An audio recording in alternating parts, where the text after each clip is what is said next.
Hi friends, welcome to YouTube channel maths and English by Raghav.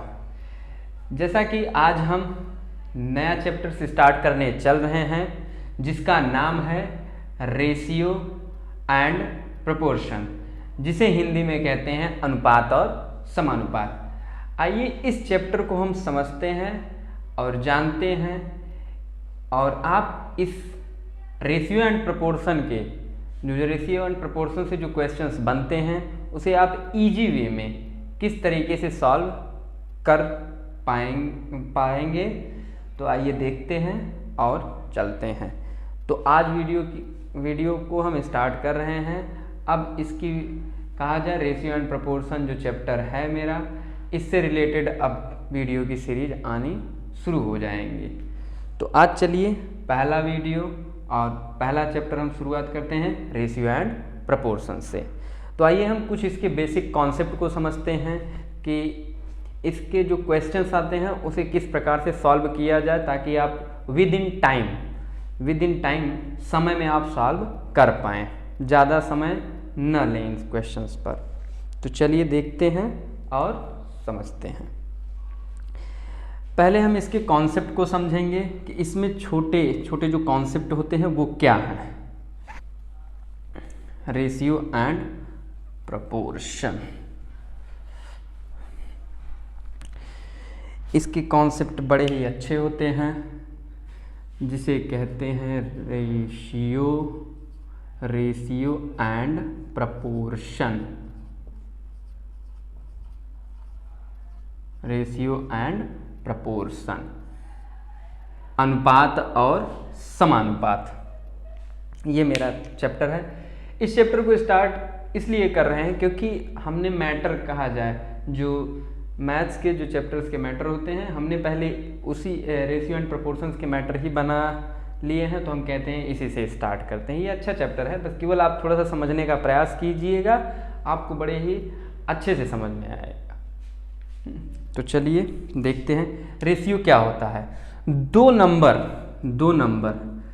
Numbers जो होते हैं, दो नंबरों का एक दूसरे के साथ कंपेयर करके सबसे छोटा यानी स्मॉलेस्ट से स्मॉलेस्ट फॉर्म में लिखना ही रेशियो कहलाता है। जैसे हम कहें 3:5, ये इस फॉर्मेट में लिखा जाता है। या फिर हम इसे कह सकते हैं A/B। A और B की जगह कोई भी नंबर हो सकता है। यहाँ पर हम ले सकते हैं 7 भी ले सकते हैं, B की जगह हम कहा जाए ले सकते हैं 11 ले सकते हैं। तो इसे लिखेंगे कैसे, 7:11। ये रहा फॉर्म रेशियो का। एक नंबर 7 है और दूसरा नंबर 11 है, तो इनका एक दूसरे की कहा जाए रिस्पेक्ट में इस फॉर्म में डिनोट करना ही रेशियो कहलाता है। अब आइए कि रेशियो से जो क्वेश्चंस बनते हैं उन्हें हम सॉल्व कैसे करें। केवल रेशियो की बात नहीं है, जैसे कोई अगर कहा जाए, अगर हम कहें, ये तो नंबर के फॉर्म में आपने देख लिया कि दो नंबरों का एक दूसरे के साथ कंपेयर करके जब हम लिखते हैं तो उसे ही क्या कहते हैं, रेशियो फॉर्म। जैसे 2:5, ये रेशियो फॉर्म हुआ। अब इसी तरीके से हम देखते हैं क्या है कि इसमें जैसे किसी के साथ यूनिट जुड़ा हो, अगर यूनिट जुड़ा हो तो दोनों के यूनिट को हम सेम कर लेते हैं, उसके बाद हम कहा जाए रेशियो फॉर्म उसका लिखते हैं। जैसे हम कहें कि 1 आवर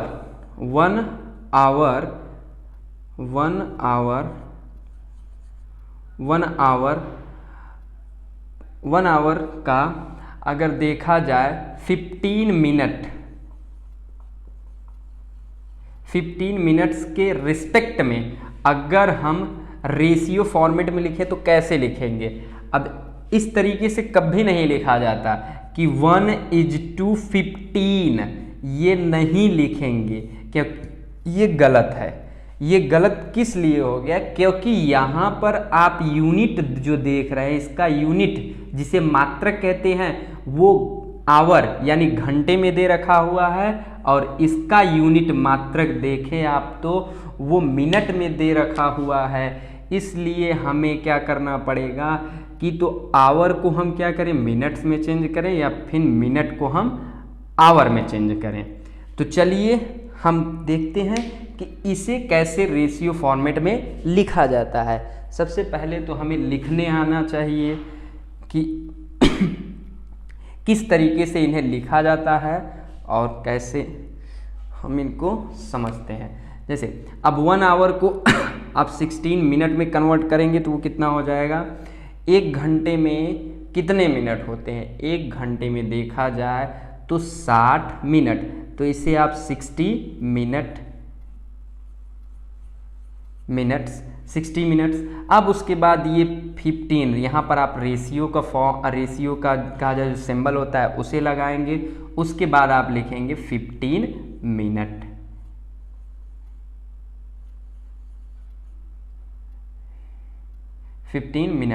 अब आपने देखा कि दोनों तरफ हम देख रहे हैं कि यूनिट सेम हो गए, और जब यूनिट सेम हो गए तो मिनट हम कैंसिल भी कर सकते हैं। अगर देखा जाए तो कैंसिल कर सकते हैं। उसके बाद हम लिखते हैं 16:15 यानी कि 5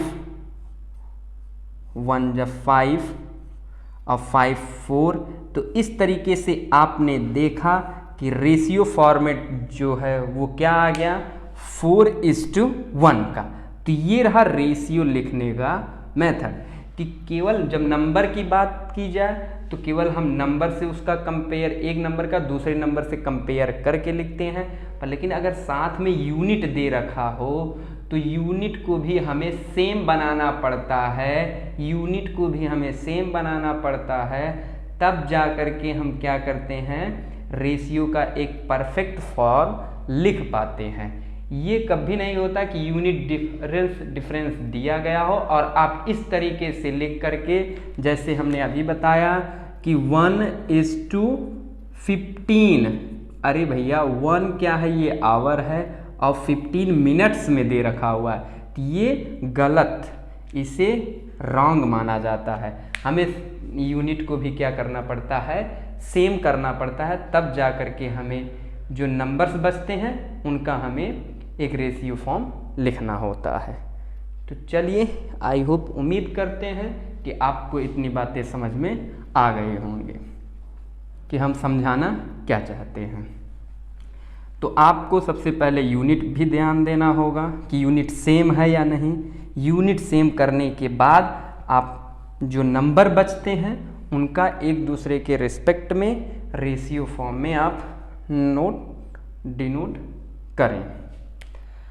अब जैसे और रेशियो से संबंधित जो क्वेश्चंस होते हैं उनके लगाने के थोड़े से तरीके को भी समझ लिया जाए। अब जैसे हम कहें कि किसी थैले में 500 क्या है, बॉल।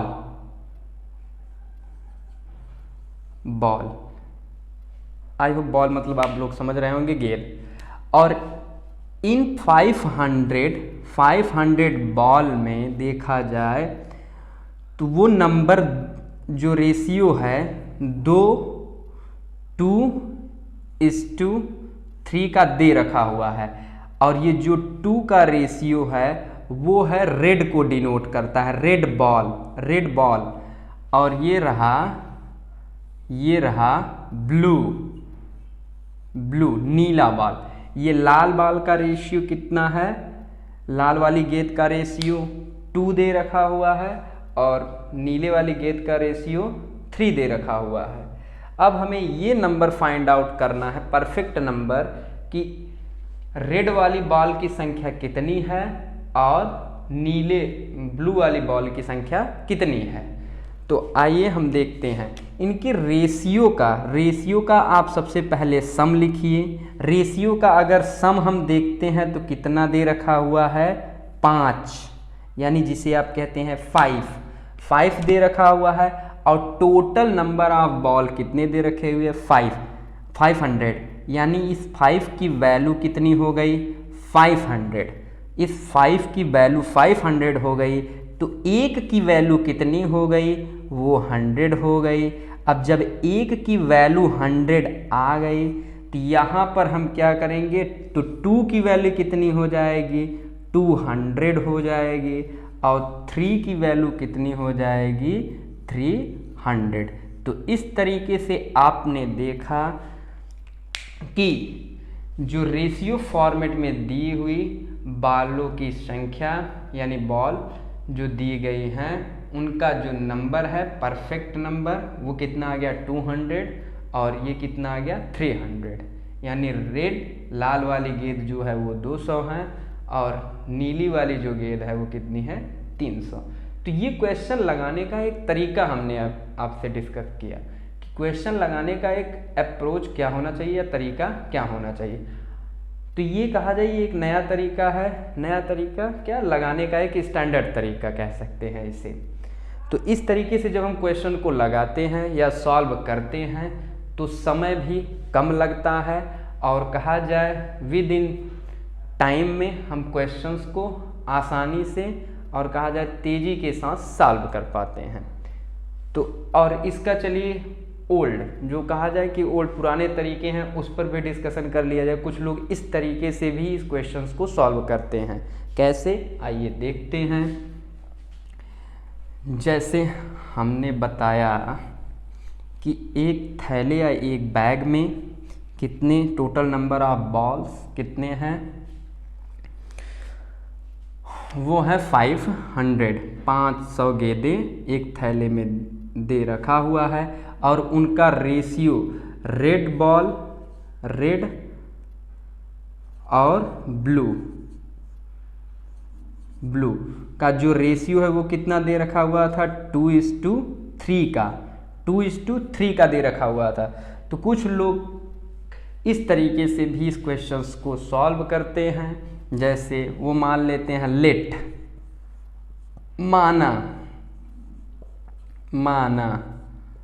माना लाल गेंद यानी रेड वाली गेंद, लाल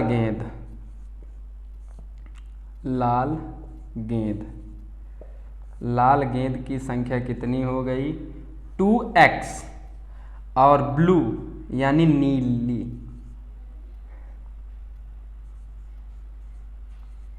नीले गेंद की संख्या कितनी हो गई 3x। अब इन दोनों का सम करेंगे यानी कि 2x plus 3x is equal to कितना 500। Total number of ball 500। उसके बाद करेंगे 5x is equal to 500, x is equal to 100। अब उसके बाद जा कर के ये लोग बताएंगे आंसर कितना 200 और ये बताएंगे 300। तो ये लगाने का ओल्ड फॉर्म है, ओल्ड फॉर्म कह सकते हैं, यानी बेसिक फॉर्म है, बेसिक फॉर्म भी कह सकते हैं। पर लेकिन इस तरीके से लगाने पर आपका समय जो है वो आपके पास क्वेश्चंस को करने के लिए ज़्यादा ले लेते हैं। आप क्वेश्चंस को सॉल्व करने के लिए समय ज़्यादा ले लेते हैं इस फॉर्मेट से, जबकि जो पहला हमने मेथड जो बताया था उस हिसाब से हमें क्वेश्चंस को सॉल्व करना है। देखिए समय के साथ अपने आप को बदलना भी बहुत ज़रूरी होता है। मैं मानता हूँ कि ये कॉन्सेप्ट है, ये बेसिक है, पर लेकिन बेसिक आप तब अप्लाइड कर पाते हैं जब आपके पास समय होता है। यहाँ आपके पास समय भी कम रहेगा, तो समय को भी ध्यान में रखते हुए भी हमें क्वेश्चंस को करने का जो एक तरीका होता है और जो एक अप्रोच होता है उसे भी बदलना ज़रूरी है। तो ये रहा कुछ बेसिक चीज़ें कि क्वेश्चंस को कैसे हम सॉल्व करेंगे। आइए आगे और कुछ चीज़ें जानते हैं रेशियो के बारे में।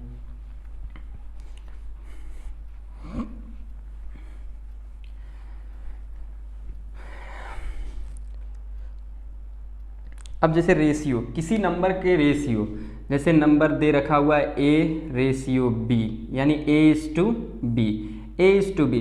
अगर रेशियो फॉर्म में कोई नंबर दे रखे हुए हैं तो उनमें क्या होता है कि रेशियो के जो फर्स्ट टर्म और जो सेकेंड टर्म होते हैं, यानी पहली संख्या और दूसरी संख्या में सेम नंबर से मल्टीप्लाई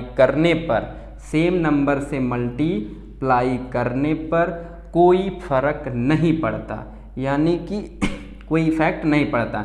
जैसे हम नंबर m से मल्टीप्लाइड कर देते हैं a में और m से ही मल्टीप्लाइड कर देते हैं b में, ये दोनों ही क्या हैं, सेम है, यानी इनका फर्क नहीं पड़ता, क्योंकि m कैंसिल आउट हो जाता है, तो इस वजह से कोई फर्क नहीं पड़ता। यानी कि रेशियो के फॉर्म में अगर दो नंबर्स दिए गए हों तो उनके न्यूमरेटर और डिनोमिनेटर में सेम नंबर m से मल्टीप्लाई करने पर रेशियो पर कोई फर्क नहीं पड़ता।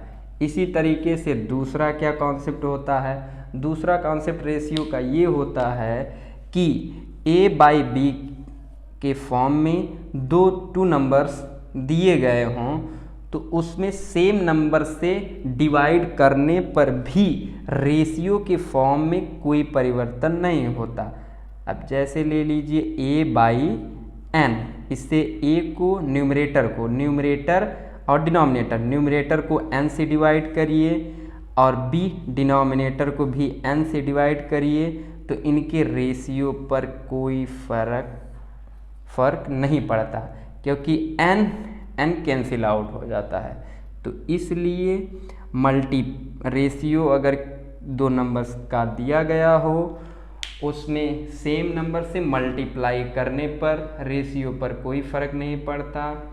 इसी तरीके से दो नंबर्स A और B का अगर रेशियो फॉर्म दिया गया हुआ है तो उसमें सेम नंबर से न्यूमरेटर और डिनोमिनेटर में सेम नंबर से डिवाइड करने पर भी कोई फर्क नहीं पड़ता, यानी दोनों इक्वल होते हैं।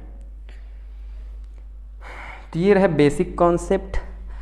अब चलिए हम समझते हैं प्रपोर्शन क्या होता है, या एक कॉन्सेप्ट और ले लेते हैं, समझना कैसे है और क्वेश्चंस को सॉल्व करना कैसे है,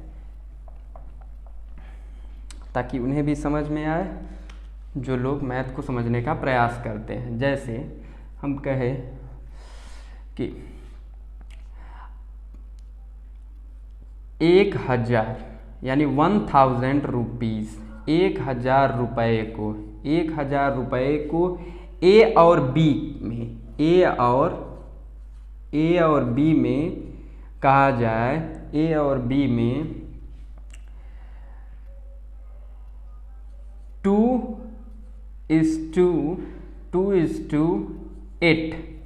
2:8, या फिर हम कहें, इसे कह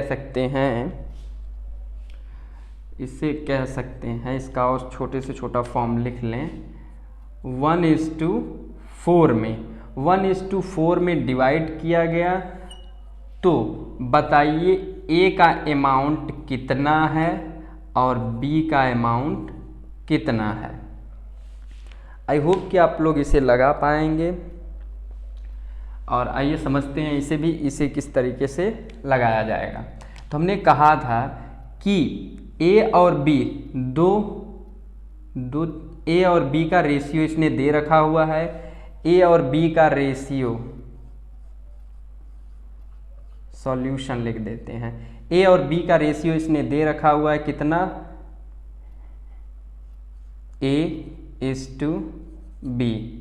A/B इसने दे रखा हुआ है 1:4। 1:4 रेशियो का जब हम सम करते हैं तो ये कितना आ जाता है, 5। और इस 5 की वैल्यू टोटल अमाउंट 1000 रुपीज़ दे रखा हुआ है। 1000 रुपीज़ को इसने 1 और 4 के रेशियो में डिवाइड किया। तो इसने पूछा है कि A को कितने रुपए मिले और B को कितने रुपए मिले। तो यहाँ पर हमने रेशियो का सम हमने देखा तो कितना हो गया, 5, और 5 की वैल्यू कितनी दे रखा हुआ है, 1000। 5 की वैल्यू 1000, तो 1 की वैल्यू कितनी हो गई, 1 की वैल्यू 200, और जब 1 की वैल्यू 200 हो गई तो 1 की वैल्यू यहाँ पर भी कितनी हो जाएगी, 200।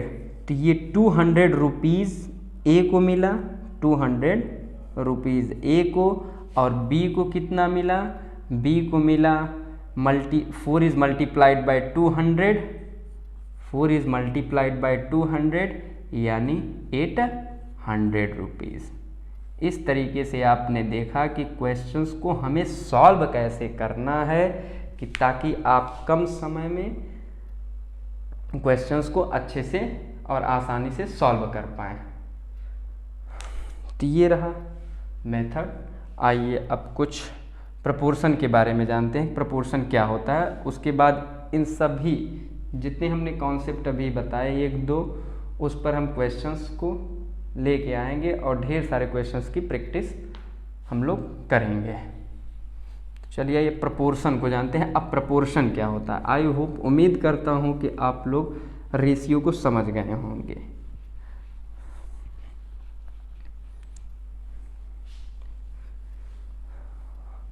अब प्रपोर्शन क्या होता है, जैसे प्रपोर्शन में 2 नंबर, यानी कहा जाए जैसे ए, बी, सी और डी, ये प्रपोर्शन फॉर्म में तब कहे जाएंगे जैसे A ratio B proportion to, ये प्रपोर्शन का सिंबल होता है, ये प्रपोर्शन का सिंबल है, और ये रेशियो का, यानी A ratio B proportion to C ratio D, ये इस फॉर्मेट में लिखा जाता है। यानी कि दो संख्याओं का रेशियो अन्य 2 संख्याओं के रेशियो का जब हम कहा जाए फॉर्म में लिखते हैं तो वो इस फॉर्म में लिखा जाता है, और इसे ही क्या कहते हैं, प्रपोर्शन, इसे ही प्रपोर्शन कहते हैं। इसे इस फॉर्मेट में भी लिखा जाता है, a by B is equal to C by D, और जब इस फॉर्मेट में भी इसे लिख सकते हैं हम प्रपोर्शन। और इस तरीके से देखा जाए जब प्रपोर्शन लिखा जाता है तो इसमें कितने टर्म्स हो जाते हैं, इसमें अगर नंबर ऑफ टर्म्स की बात करें आप तो टोटल नंबर ऑफ टर्म्स हो जाते हैं 4। प्रपोर्शन लिखने पर टोटल नंबर ऑफ टर्म्स कितने हो जाते हैं, 4। वो अलग की बात है कि सेम टर्म्स आ जाए, पर लेकिन टोटल नंबर ऑफ टर्म्स की अगर बात करें तो वो होता कितना है, 4। तो इस तरीके से देखा कि आपने प्रपोर्शन को लिखा कैसे जाता है और डिनोट कैसे किया जाता है। अब आइए प्रपोर्शन के बारे में कुछ चीज़ें हम जानते हैं और बेसिक कॉन्सेप्ट कि प्रपोर्शन है क्या। अगर इस सीक्वेंस में नंबर दिए गए हों, उनके प्रपोर्शन फॉर्म दिए गए हों, तो इसे कहते हैं फर्स्ट टर्म, इसे कहते हैं सेकेंड, इसे कहते हैं थर्ड, और इसे कहते हैं फोर्थ। इस तरीके से आपने देखा कि इसे फर्स्ट, सेकेंड, थर्ड और फोर्थ टर्म्स कहते हैं। तो ये हो गया, हमने देख लिया इसमें 4 टर्म्स होते हैं, और इसमें टर्म्स भी पूछे जाते हैं कि जैसे हम कहें A ratio B ratio C. अब यहाँ पर पूछ लिया जाएगा कि number of fourth terms x है, तो इसे किस तरीके से आप फाइंड आउट करेंगे ये समझते हैं। तो इसका एक कॉन्सेप्ट होता है, इसे सॉल्व करने का कॉन्सेप्ट क्या होता है कि ये जो इंटरनल टर्म्स होते हैं, क्योंकि ये इंटरनल टर्म्स हैं, इंटरनल का मतलब देखा जाए कि ये इंटरनल, ये और ये एक्सटीरियर टर्म्स। तो इंटीरियर टर्म्स का जो मल्टीपल प्रोडक्ट जो होता है, मल्टीपल, यानी हम कह सकते हैं एक्सटीरियर टर्म्स का मल्टीपल, यानी A cross X is equal to B cross C, B cross C होता है। अब यहाँ से हम फोर्थ टर्म्स की बात करेंगे, क्योंकि फोर्थ टर्म्स इसने दे नहीं रखा हुआ है, तो हमें फोर्थ टर्म्स फाइंड आउट करना है। तो इसके लिए हम क्या करेंगे कि एक्सटीरियर टर्म्स का मल्टीपल, यानी जो एक्सटीरियर बाहर के जो टर्म्स दिए गए हैं, बाहर की जो संख्याएं हैं, उनका मल्टीपल जो होता है वो बराबर होता है किसके, जो अंदर वाले नंबर हैं, जैसे B और C, ये इसे इंटरनल यानी अंदर का टर्म्स कहा जाता है, तो इन दोनों के मल्टीपल के बराबर होते हैं। तो यहाँ से आप x की वैल्यू फाइंड आउट कर ले जाएंगे। x इज इक्वल टू कितना हो जाएगा, B cross C is divided by A। तो इस तरीके से यहाँ पर नंबर एग्जाम क्वेश्चन किस तरीके से बनेगा, यहाँ पर एक नंबर दिया होगा, यानी एक नंबर, दो नंबर, तीन नंबर दिया होगा और चौथा आपसे पूछ लिया जाएगा। तो वो लगाने का कॉन्सेप्ट क्या होता है कि बाहर के दोनों नंबर का मल्टीपल जो होता है वो अंदर के दोनों नंबर के मल्टीपल के इक्वल होता है। तो यहाँ से हम देखते हैं कि x की वैल्यू हम फाइंड आउट कर लेंगे। तो इस तरीके से आपने समझ लिया कि ये प्रपोर्शन का क्या कॉन्सेप्ट होता है। आइए एक कॉन्सेप्ट और समझते हैं इस पर, ज्योमेट्री मीन जिसे कहा जाता है।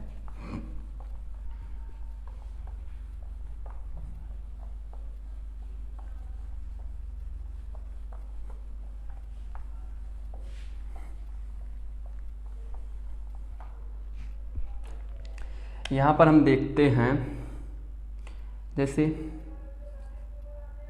इसे ऐसे भी सॉल्व किया जा सकता है, A is to B ratio C is to D। इसे डायरेक्ट अगर लिखना हो तो हम क्या लिखेंगे, हम लिखेंगे A by B is equal to C by D। Cross multiply आप करिए, क्रॉस मल्टीप्लाई आप इस तरीके से क्रॉस मल्टीप्लाई करें, A multiple of D is equal to B multiple of C। इसे ऐसे भी लिखा जा सकता है। तो इस तरीके से भी आप इसे लिख सकते हैं। आइए नेक्स्ट समझते हैं कि नेक्स्ट में और चीज़ें क्या लिखी जा सकती हैं और क्या हो सकता है।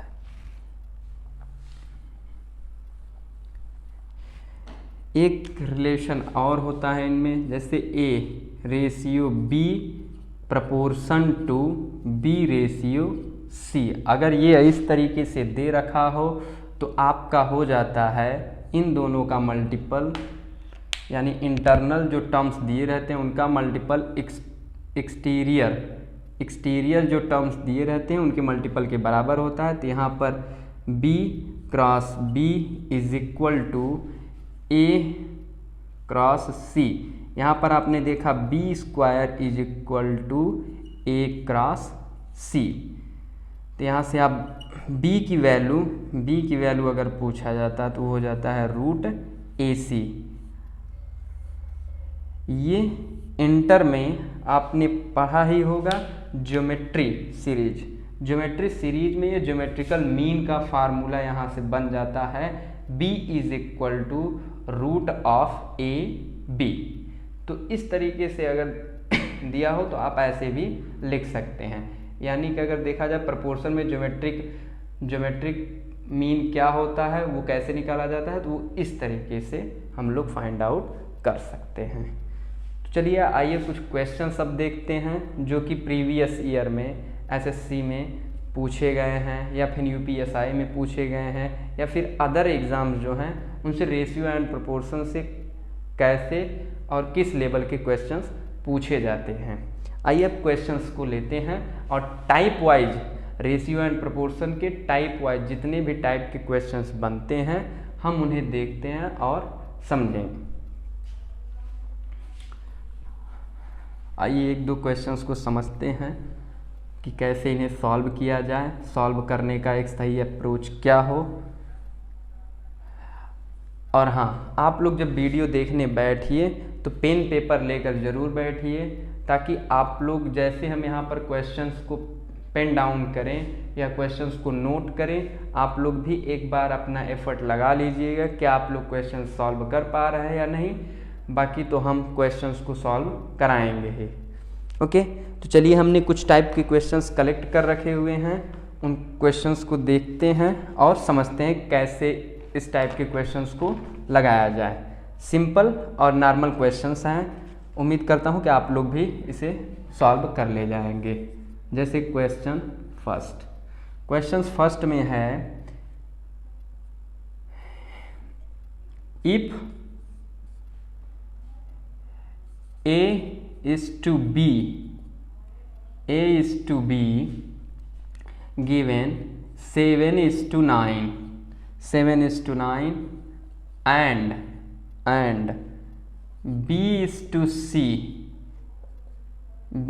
C given 5:7,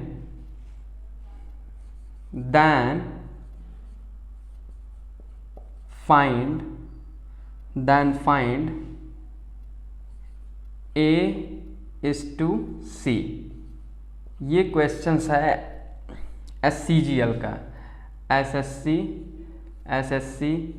CGL 1999 में ये पूछा गया क्वेश्चन है। तो इसे आप किस तरीके से सॉल्व कर पाएंगे, चलिए एक बार हम हिंदी में इसे पढ़ देते हैं। यदि A रेशियो यानी A अनुपात B 7:9 में दिया गया हो और B अनुपात C 5:7 में दिया गया हो, तो A अनुपात C क्या होगा ये आपको बताना है और ये हमें फाइंड आउट करना है। चलिए इसे हम देखते हैं, इसे कैसे सॉल्व किया जाएगा। आइए सॉल्यूशन ले लेते हैं। जैसे हमने कहा, इसे सॉल्व करने का तरीका क्या होता है। जब भी इस तरीके के क्वेश्चन आए, यानी A, B और यहाँ पर B और C जब दे रखा हुआ हो, तो उसे सॉल्व इस तरीके से आप करिए। A is to B, उसके बाद लिखिएगा जो इसका नंबर वैल्यू दे रखा हुआ है 7:9। अगेन उसके बाद क्या करिएगा कि B वाले को B के नीचे लिखिएगा, नीचे। उसके बाद रेशियो C थोड़ा सा इससे आगे।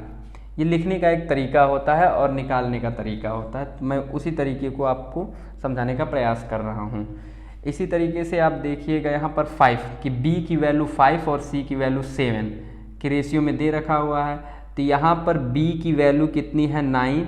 इस वाले फॉर्म में B की वैल्यू 9 है, तो यहाँ पर B की वैल्यू 5 है और यहाँ पर C की वैल्यू 7 है। तो इस B वाले के नीचे आप 9 के नीचे आप क्या लिखिएगा 5 और यहाँ पर रेशियो लगाइएगा, रेशियो का सिंबल, और उसके बाद C लिख दीजिएगा। अब इसके लगाने का फॉर्म क्या होता है, इसके लगाने का फॉर्म क्या होता है, मल्टीप्लाई कैसे करना है आपको मल्टीप्लाई A एरो के हिसाब से चलना है। अगेन उसके बाद B, अगेन उसके बाद C। इसी तरीके से आप देखें तो 7 का 5 में मल्टीप्लाई करिए, उसके बाद 9 का 5 में, उसके बाद सॉरी यहाँ पर C नहीं होगा, यहाँ पर नंबर दे रखा हुआ है 7, तो यहाँ पर हम लिखेंगे 7। अब यहाँ पर देखते हैं 9 का मल्टीप्लाई बाय 7 से। इस तरीके से आप देखते हैं A यहाँ पर अब लिखेंगे आप A:B:C, डायरेक्ट ऐसे लिख देंगे। अब उसके बाद 7 × 35 और 9 × यानी 9 × 45, उसके बाद 9 × 7 = 63, यानी 7 × 5 = 35, 9 × 5 = 45 और 9 × 7 = 63। और हमें पूछा क्या गया है A:C, तो यहाँ से हम केवल लेंगे A:C। A:C को आप देखेंगे तो यहाँ पर A की वैल्यू दे रखा हुआ है, A की वैल्यू 35 और C की वैल्यू दे रखा हुआ है 63, तो और B की वैल्यू यहाँ पर दे रखा है 45। तो इस तरीके से आप देखते हैं 35:63। इसे अब आप और भी शॉर्टेस्ट फॉर्म में लिख सकते हैं, क्योंकि रेशियो जो होता है वो नंबर्स का सबसे शॉर्टेस्ट फॉर्म होता है। 7 से आप इसे कट करें, 7 से आप कट करेंगे तो 5, 7 × 35 और 7 × 9 = 63।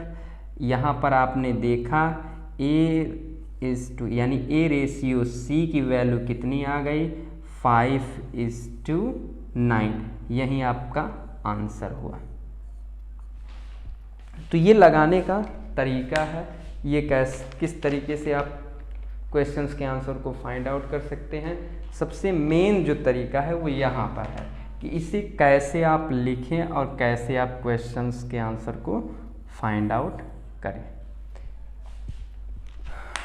तो ये रहा, एक क्वेश्चन हमने ले लिया और देखा कि हमने कि आंसर कितना इजी वे में आ गया।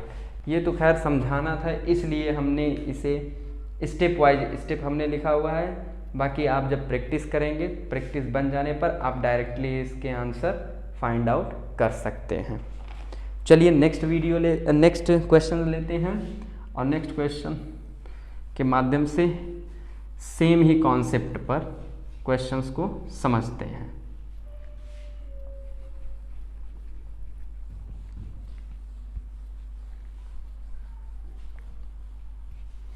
रेशियो एंड प्रोपोर्शन के क्वेश्चंस आसान होते हैं, केवल हमें समझने की ज़रूरत होती है।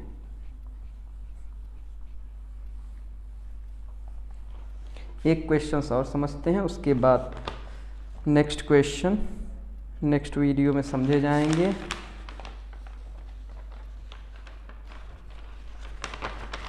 सेम पैटर्न पर क्वेश्चन। चलिए एक और क्वेश्चन देखते हैं। एक क्वेश्चन और है जो कि CGL 2008 का है ये क्वेश्चन, यानी क्वेश्चन नंबर 2 CGL 2008 का। इसने क्या पूछा है, इफ यदि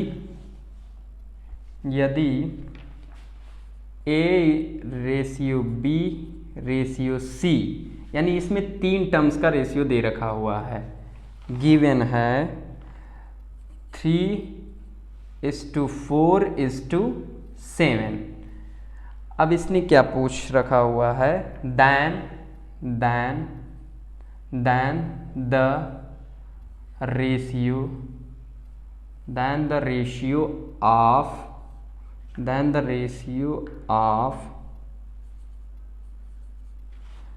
the ratio of A+B+C is:C। ये क्वेश्चंस में पूछ रखा हुआ है, क्या होगा।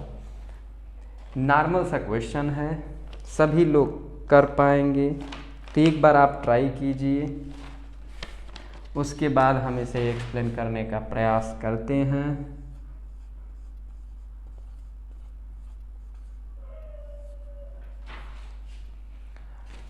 और जिनके आंसर आते रहें वो कमेंट सेक्शन में जा करके अपने आंसर को भेज सकते हैं, वैसे लाइव तो नहीं है। चलिए देखते हैं। यहाँ पर आपने देखा कि रेशियो को इसने दे रखा हुआ है, कुछ नहीं करना है, केवल रेशियो का सम फाइंड आउट कर लेना है हमें। A = 3, B = 4, C = 7। क्योंकि रेशियो में हमने कहा था कि सेम नंबर मल्टीप्लाइड किया जाए, डिवाइड किया जाए तो कोई कहा जाए रेशियो पर कोई इफेक्ट नहीं पड़ता। तो इस वजह से हम क्या करते हैं, डायरेक्टली रेशियो का सब सम कर लेते हैं। जैसे यहाँ पर दिया a प्लस बी प्लस सी, तो इसने पूछा है a प्लस बी प्लस सी का किसके साथ रेशियो पूछ लिया, c के साथ। तो कुछ नहीं करना था, इसे केवल आसानी से आप a इज इक्वल टू ए की वैल्यू इसने दे रखा हुआ है 3, तो यहाँ पर a इज इक्वल टू 3 और b इज इक्वल टू दे रखा हुआ है 4 और c इज इक्वल टू दे रखा हुआ है 7 और इसका किसके साथ, c के साथ। तो c की वैल्यू यहाँ पर ऑलरेडी 7 दे रखा हुआ है, 7। इस तरीके से आप देखेंगे 3 और 4 7 और 7 कितना हो गया, यानी 3 प्लस 4 7 और 7 14, यहाँ पर 14 लिखते हैं इस टू, यानी रेशियो किसके साथ, 7 के साथ, 7 के साथ। यहाँ पर आपने देखा कि इसे जब और भी थोड़ा सा शॉर्ट फॉर्म में लिखेंगे तो वो कितना हो जाएगा, वो हो जाएगा 2:1 का, 2:1 का। यहाँ पर हमने देखा, ये जाके हमारा आंसर आ गया। तो इस तरीके से हमने देखा। ये CGL 2008 का क्वेश्चन है, CGL 2008 में आया हुआ क्वेश्चन है। ये CGL 2008 में आया हुआ क्वेश्चन है। आई होप कि जब आप समझ जाएंगे तो आप इसे बड़े ही आसानी तरीके से और इजी वे में कर पाएंगे।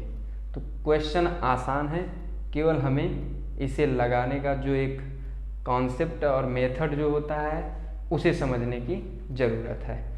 तो चलिए आज की वीडियो में बस इतना ही। अब इसी तरीके से रेशियो एंड प्रोपोर्शन पर क्वेश्चंस की ढेर सारी हम प्रैक्टिस लेके आएंगे। आज हमने 2 क्वेश्चन सॉल्व कराए और कुछ कॉन्सेप्ट पर हमने डिस्कशन किया। अब जो आएंगे उस पर केवल हम क्वेश्चंस को पेन डाउन करेंगे। 1 मिनट का समय आपको भी दिया जाएगा ताकि आप क्वेश्चंस को ये देख लीजिएगा कर पा रहे हैं या नहीं कर पा रहे हैं। नहीं कर पाएंगे तो उसके बाद हम क्वेश्चंस को सॉल्व कराएंगे, आप उन्हें समझिएगा और जो एक लगाने का सही अप्रोच होता है उसे आप सीखिएगा। तो चलिए आज की वीडियो में बस इतना ही, मिलते हैं नेक्स्ट वीडियो में। धन्यवाद।